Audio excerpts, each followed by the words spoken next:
So much has happened since I last saw you.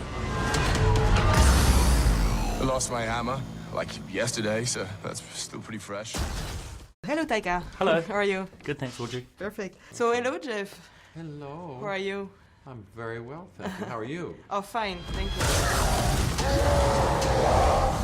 There are a lot of funny scenes between Thor and Hulk, Thor and Korg. Mm-hmm. Is it harder to shoot comic scenes with the characters that are not totally there, you know, because of the mocap? Because of the VFX. Well, we always have, the actors doing the mocap. So, so I play Korg, and I was dressed in the stupid pajamas with ping pong balls on them, and same with Mark playing Hulk. He did the same. So as long as the actors are there, we can have that dialogue, and that's when it feels more natural, with Thor and Hulk talking and ad-libbing and improvising and talking over the top of each other. It just feels more natural, and I think that's what grounds the characters for the audience and makes the characters more relatable.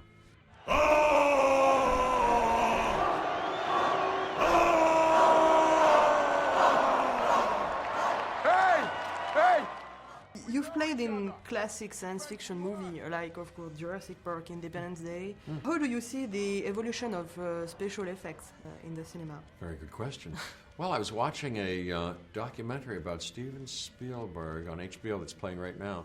They interviewed me for it, and I have a couple of things to say about it. But I was so interested. He was wonderful to work with. But they talk about Dennis Muren and the moment in time when they came up with the special effects for that movie, and it was kind of landmark and a breakthrough.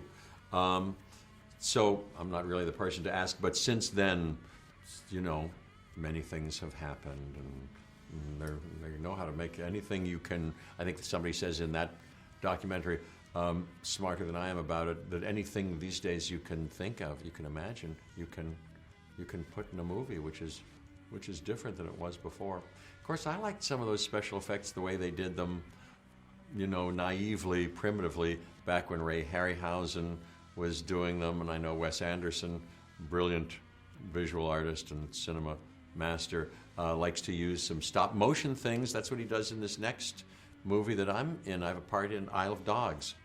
So I like all kind of things. Quite unique. It was made from this special metal from the heart of a dying star. And when I spun it really, really fast, it gave me the ability to fly. You rode a hammer?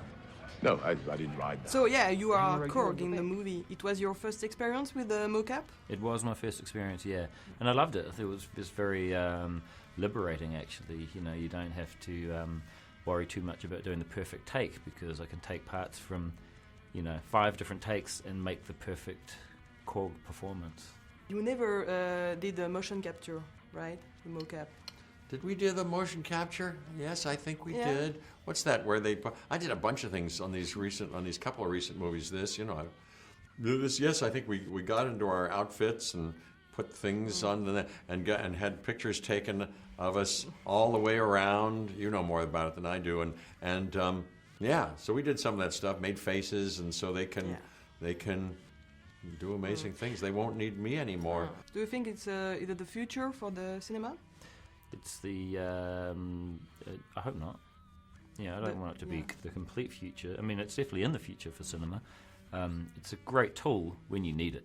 I hope there'll still be a place if I have anything to. I still be a place for people who just sit and have to put on clothes, and we got to brush our teeth before we go on the camera, so we don't frighten little children. Well, we need you. Well, I don't know if you do, but I'm lucky to. I like to be around. Thank you very much. Thank you so much. Thank you. Thank you very much. Pleasure. Thank you. I'm not a queen or a monster. I'm the goddess of death. What were you the god of again?